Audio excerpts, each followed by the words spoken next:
So Erica was collateral damage. She could have walked out, and then what? You have to give them a real risk there. And then I said, then the other thing was... They can't keep playing with fucking people.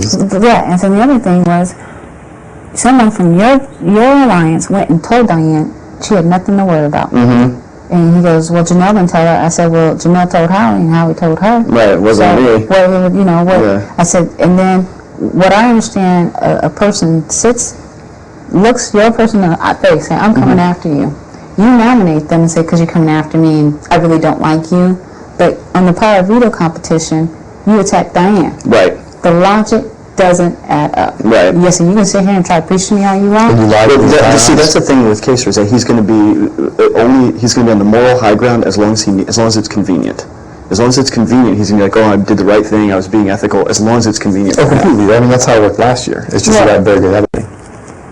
Well, yeah, he sold his best friend. Right. His friend to come play for me. And why didn't she pick him to play for the veto? No, that's what... Listen, I said to Janelle, listen, Janelle... He called him out on the fucking couch. It was hilarious. He's like, on the couch yesterday, after the veto ceremony, he goes to, I think it was Howie first, like, Howie, how come she didn't pick you for veto? You know, you could go up now. And I'm like, well, Danielle told Howie he was safe. And I think Boogie said, well, what about Kaser? Well, this is what happened. Janelle Marcellus and Janelle were talking, and I said, listen, Janelle, because I was playing into it, because I was going to play for her, and then fucking throw the shit, and I said, Janelle, you know, what's up with the whole thing? And she goes, well, you know, I talked to Marcellus, and he doesn't want to play for me for it. And I was like, okay, but they're supposed to be buds. She's like, will you play for me? And I'm like, I'm supposed to play for you? What about your alliance? And she's like, well, they don't want to make a decision. What? Then it's not even an alliance. If they refuse to make a decision and help you, that's not an alliance. That's the thing. I want them to make a decision. They have to make a decision this week, James. I'm going to give you every reason to do what you got to do. When Janelle lied in my face and just all the fucking other bullshit that's happening. Okay. Yeah, listen, I support you, whatever, you're HOH, I'm in your alliance, I support you, whatever you want to do, I'm not going to argue with you. We do have to calm Boogie down, because Boogie's reaching that point, happens about every week, where he just starts going, you and more team and you and this, and everybody's like, damn, Boogie, just chill. I mean, in front of Chicken George and Erica, Boogie's trying to have, like, conversations. Tell him to be quiet. I said, Boogie, you need to be quiet. I need to talk to Boogie. I think if he came up here and I can explain it to him, I think he'll understand it better. Well, let me ask you this. Do you think it's worth having a conversation with Janelle at all? Because although she's crazy, she is rational, and I think, like...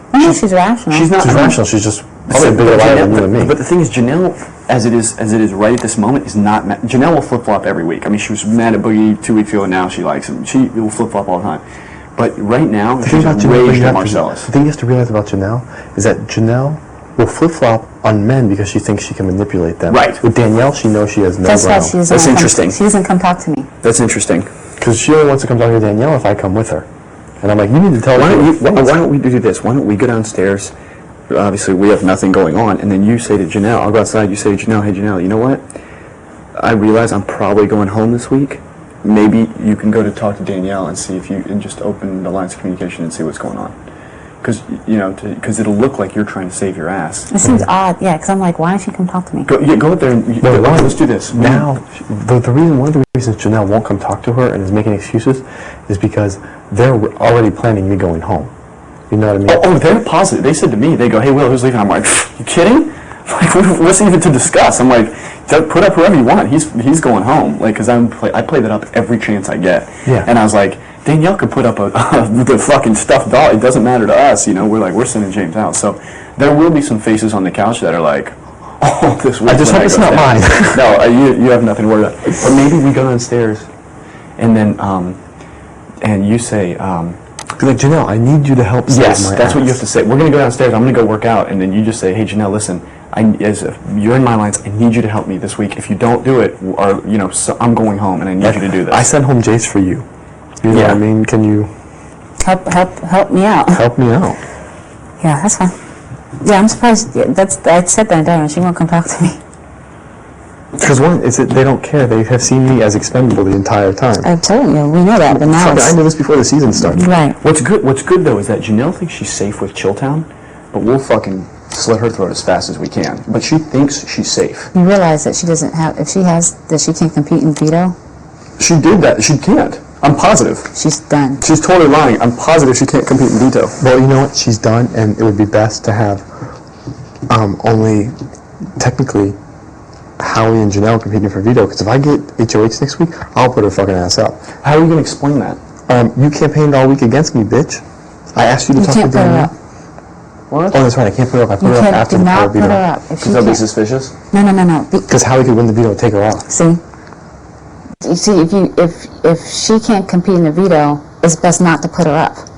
Because then it's not backdooring. It's not backdooring because she can sit there Okay. and if the veto's won by the two See, nominees. that's why it would be. That's why it's good if Howie and Case are still here, because then Boogie and I can be like, look, this is nothing personal, but it's numbers. You two are I going can say up. the same thing. You two are going up with. Yeah, that's true. That's true. So the thing is, don't put her up. Because knowing Big Brother, there won't be a veto competition next week.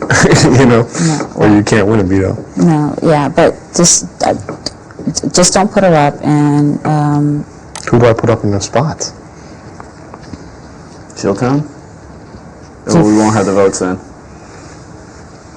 See, if you could win it and put up Boogie and I, put Marcellus up and Chicken George.